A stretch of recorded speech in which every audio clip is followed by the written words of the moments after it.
Hello, and welcome to Bookspot. Last time, we concluded Puck of Pook's Hill by Rudyard Kipling, but he continues the story directly in another book, Rewards and Fairies, and tonight we begin that. A Charm. Take of English earth as much as either hand may rightly clutch. In the taking of it breathe prayer for all who lie beneath, not the great nor well bespoke, but the mere uncounted folk, of whose life and death is none report or lamentation. Lay that earth upon thy heart, and thy sickness shall depart. It shall sweeten and make whole fevered breath and festered soul. It shall mightily restrain over busy hand and brain. It shall ease thy mortal strife gainst the immortal woe of life, till thyself restored shall prove by what grace the heavens do move. Take of English flowers these, spring's full-faced primroses, summer's wild, wide-hearted rose, autumn's wallflower of the close, and, thy darkness to illume, winter's bee-thronged ivy bloom. Seek and serve them where they bide from Candlemas to Christmastide, for these simples used aright shall restore a failing sight. These shall cleanse and purify webbed and inward turning eye. These shall show thee treasure hid, thy familiar fields amid. And at thy threshold, on thy hearth, or about thy daily path, reveal what is thy need, every man a king indeed. Introduction. Once upon a time, Dan and Una, brother and sister living in the English country, had the good fortune to meet with Puck, alias Robin Goodfellow, alias Nickel Lincoln, alias Lob Lie by the Fire, the last survivor in England of those whom mortals call fairies. Their proper name, of course, is the People of the Hills. This Puck, by means of the magic of oak, ash, and thorn, gave the children power to see what they should see and hear what they should hear, though it should have happened 3,000 years. The result was that from time to time, and in different places on the farm and in the fields and country about, they saw and talked to some rather interesting people. One of these, for instance, was a knight of the Norman Conquest, another a young centurion of a Roman legion stationed in England, another a builder and decorator of King Henry VII's time, and so on and so forth, as I have tried to explain in a book called Puck of Pook's Hill. A year or so later, the children met Puck once more, and though they were then older and wiser and wore boots regularly instead of going barefoot when they got the chance, Puck was as kind to them as ever and introduced them to more people of the old days. He was careful, of course, to take away their memory of their walks and conversations afterwards, but otherwise he did not interfere. And Dan and Una would find the strangest sort of persons in their gardens and woods. In the stories that follow, I'm trying to tell something about those people. Cold Iron. When Dan and Una had arranged to go out before breakfast, they did not remember it was midsummer morning. They only wanted to see the otter, which old Hobden said had been fishing their brook for weeks, and early morning was the time to surprise him. As they tiptoed out of the house into the wonderful stillness, the church clock struck 5. Dan took a few steps across the dew-blobbed lawn and looked at his black footprints. "I think we ought to be kind to our poor boots," he said. "They'll get horrid wet." It was their first summer in boots, and they hated them. So they took them off and slung them round their necks and paddled joyfully over the dripping turf where the shadows lay the wrong way like evening in the east. The sun was well up and warm, but by the brook the last of the night mist still fumed off the water. They picked up the chain of otters' footprints on the mud and followed it from the bank between the weeds and the drenched mowing, while the birds shouted with surprise. Then the track left the brook and became a smear as though a log had been dragged along. They traced it into Three Cows Meadow, over the mill sluice to the forge, round Hobden's garden, and then up the slope till it ran out on the short turf and fern of Pook's Hill, and they heard the cock pheasants crowing in the woods behind them. "No use," said Dan, questing like a puzzled hound. "The dew's drying off, and old Hobden says otters will travel for miles." "I'm sure we've traveled miles." Una fanned herself with her hat. "How still it is. It's going to be a regular roaster." She looked down the valley, where no chimney yet smoked. "Hobden's up." Dan pointed to the open door of the forge cottage. "What do you suppose he has for breakfast?" "One of them. He says they eat good all times of the year." Una jerked her head at some stately pheasants going down to the brook for a drink. A few steps farther on, a fox broke almost under their bare feet, yapped, and trotted off. "Ah, Master Reynolds," Dan was quoting from old Hobden. "If I knowed all you knowed, I'd know something." "I say," Una lowered her voice, "you know that funny feeling of things having happened before? I felt it when you said Master Reynolds." "So did I," Dan began. "What is it?"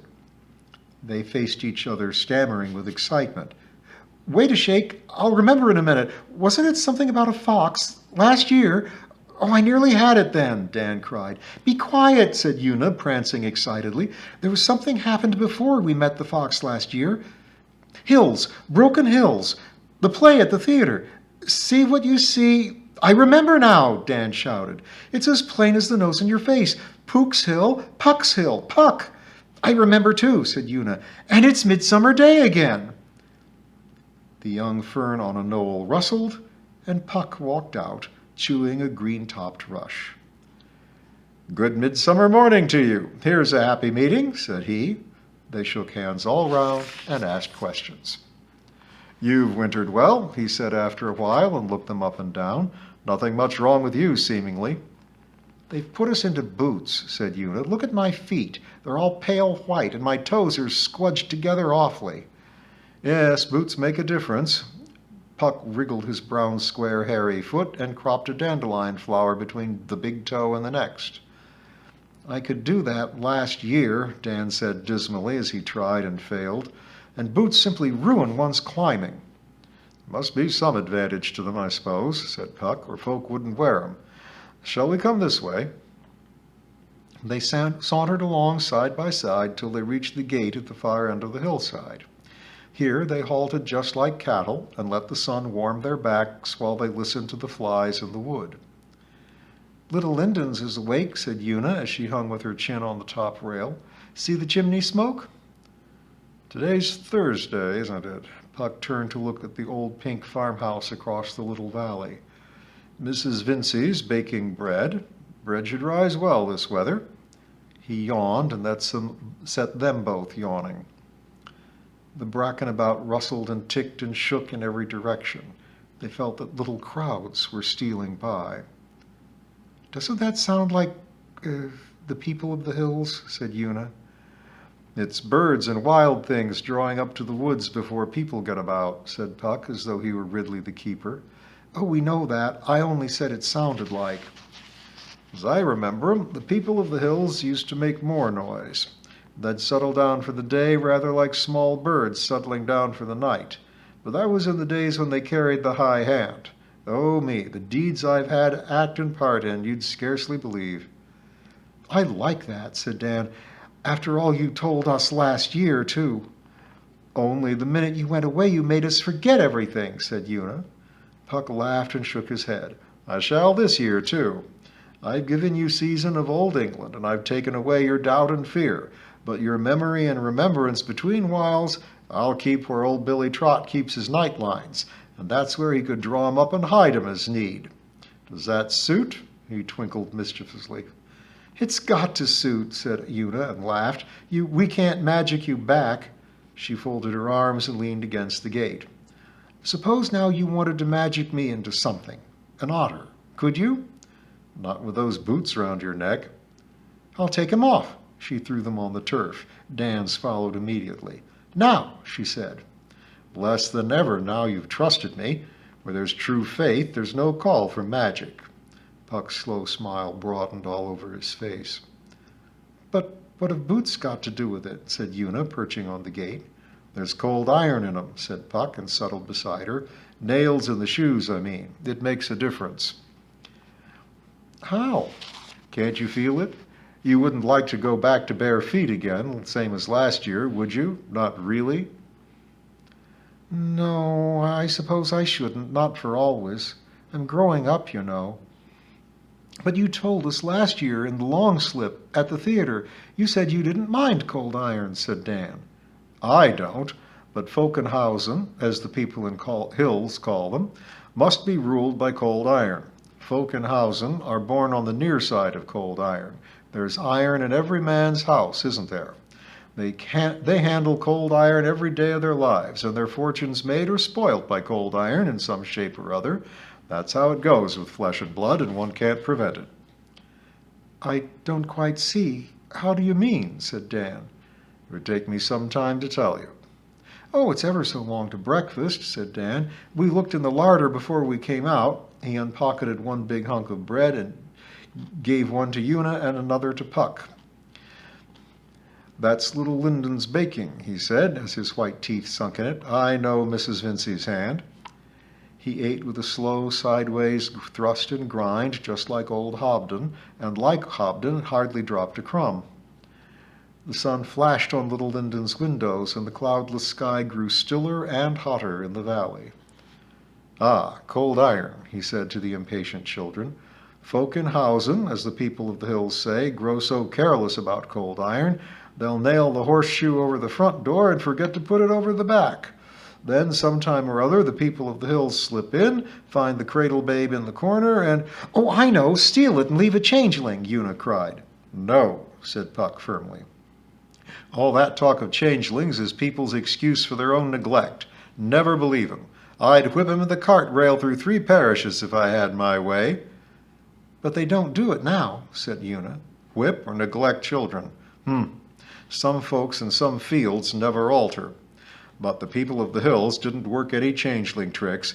They'd tiptoe in and whisper and weave round the cradle babe in the chimney corner, the fag end of a charm here or half a spell there, like kettles singing. And when the babe's mind came to bud out afterwards, it would act differently from other people in its station. That's no advantage to man or maid, so I wouldn't allow it with my folks' babies here. I told Sir Huon so once. Who is Sir Huon? Dan asked, and Puck turned on him in quiet astonishment. Sir Huon of Bordeaux. He succeeded King Oberon. He had been a bold knight once, but he was lost on the road to Babylon a long while back. Have you ever heard how many miles to Babylon? Of course, said Dan, flushing. Well, Sir Huon was young when that song was new. But about tricks on mortal babies. I said to Sir Huon in the fern here, just such a morning as this, if you crave to act an influence on Folkenhausen, which I know is your desire, why don't you take some human cradle babe by fair dealing, and bring him up among yourselves on the far side of cold iron, as Oberon did in time past. Then you could make him a splendid fortune and send him out into the world. Time past is past time, said Sir Huon. I doubt if we could do it. For one thing, the babe would have to be taken without wronging man, woman, or child. For another, he'd have to be born on the far side of cold iron, in some house where cold iron never stood. And for a third, he'd have to be kept from the cold iron all his days till we let him find his fortune. No, it's not easy, he said, and he rode off thinking. You see, Sir Huon had been a man once. I happened to attend Lewes Market next Woden's Day and watch the slaves being sold there, same as pigs are sold at Robertsbridge Market nowadays. Only the pigs have rings on their noses and the slaves had rings round their necks. What sort of rings? Said Dan. A ring of cold iron, 4 fingers wide and a thumb thick, just like a quoit, but with a snap to it for to snap round the slave's neck. They used to do a big trade in slave rings at the forge here and ship them to all parts of old England, packed in oak sawdust. As I was saying, there was a farmer out on the Wold who bought a woman with a babe in her arms, and he didn't want any encumbrances to her driving his beasts home for him. Beast himself, said Una, and kicked her bare heel on the gate. So he blamed the auctioneer. It's none of my baby, the wench puts in. I took it off a woman of our gang who died on Terrible Down yesterday. "I'll take it off to the church then," says the farmer. "Mother Church will make a monk of it, and we'll step along home." It was dusk then. He slipped down to St. Pancras Church and laid the babe at the cold chapel door. I breathed on his neck as he stooped, and I've heard he never could be warm at any fire afterward. I should have been surprised if he could. Then I whipped up the babe and came flying home here like a bat to his belfry. On the dewy break of morning of Thor's own day, just such a day as this, I laid the babe outside the hill here, and the people flocked up and wondered at the sight. "You've brought him then?" said Sir Huon, staring like any mortal man. "Yes, and he's brought his mouth with him too," I said. The babe was crying loud for his breakfast. "What is he?" said Sir Huon, when the womenfolk had drawn him under to feed him. "Full moon and morning star may know," says I, "but I don't. By what I could make out of him in the moonlight, he's without brand or blemish. I'll answer for it that he's born on the far side of cold iron, for he was born under a shawl on Terrible Down, and I've wronged neither man, woman, nor child in taking him here, for he was the son of a dead slave woman." "All to the good, Sir Robin," said Sir Huon. "He'll be the less anxious to leave us. Oh, we'll give him a splendid fortune, and he shall act and influence on Folkenhausen as we have always craved." His lady came up then and drew him under to watch the babe's wonderful doings. "Who is his lady?" asked Dan. "The Lady Esclairmont. She had been a woman once, till she followed Sir Huon across the fern, as we say. Babies are no special treat to me. I've watched too many of them. So I stayed on the hill. Presently I heard hammering down at the forge there." Puck pointed toward Hobden's cottage. It was too early for any workman, but it passed through my mind that the breaking day was Thor's own day. A slow northeast wind blew up and set the oaks sawing and fretting in a way I remembered, so I slipped over to see what I could see. "And what did you see?" "A smith forging something or other out of cold iron. When it was finished, he weighed it in his hand," his back was towards me, "and tossed it from him a longish quoit throw down the valley. I saw cold iron flash in the sun, but I couldn't quite make out where it fell. That didn't trouble me. I knew it would be found sooner or later by someone." "How did you know?" Dan went on. "Because I knew the smith that made it," said Puck quietly. "Wayland Smith?" Una suggested. "No, I should have passed the time of day with Wayland Smith, of course. This other was different. So," Puck made a queer crescent in the air with his finger, "I counted the blades of grass under my nose till the wind dropped and he had gone, he and his hammer." "Was it Thor, then?" Una murmured under her breath. "Who else? It was Thor's own day." Puck repeated the sign. "I didn't tell Sir Huon or his lady what I'd seen. Borrow trouble for yourself, if that's your nature, but don't lend it to your neighbors. Moreover, I might have been mistaken about the smith's work. He might have been making things for mere amusement, though it wasn't like him, or he might have thrown away an old piece of made iron. One can never be sure. So I held my tongue and enjoyed the babe. He was a wonderful child, and the people of the hills were so set on him they wouldn't have believed me. He took to me wonderfully. As soon as he could walk, he'd putter forth with me all about my hill here. Fern makes soft falling. He knew when day broke on earth above, for he'd thump, thump, thump like an old buck rabbit in a bury, and I'd hear him say, "Opie," till someone who knew the charm let him out, and then it would be "Robin, Robin," all round Robin Hood's barn, as we say, till he'd found me. "The dear," said Una. "I'd like to have seen him." Yes, he was a boy, and when it came to learning his words, spells and such like, he'd sit on the hill in the long shadows, worrying out bits of charms to try on passers-by, and when the bird flew to him or a tree bowed to him for pure love's sake, like everything else on my hill, he'd shout, "Robin, Robin, look, see, Robin," and sputter out some spell or other that they had taught him, all wrong end first, till I hadn't the heart to tell him it was his own dear self and not the words that worked the wonder. When he got more abreast of his words and could cast spells for sure, as we say, he took more and more notice of things and people in the world. People, of course, always drew him, for he was mortal all through.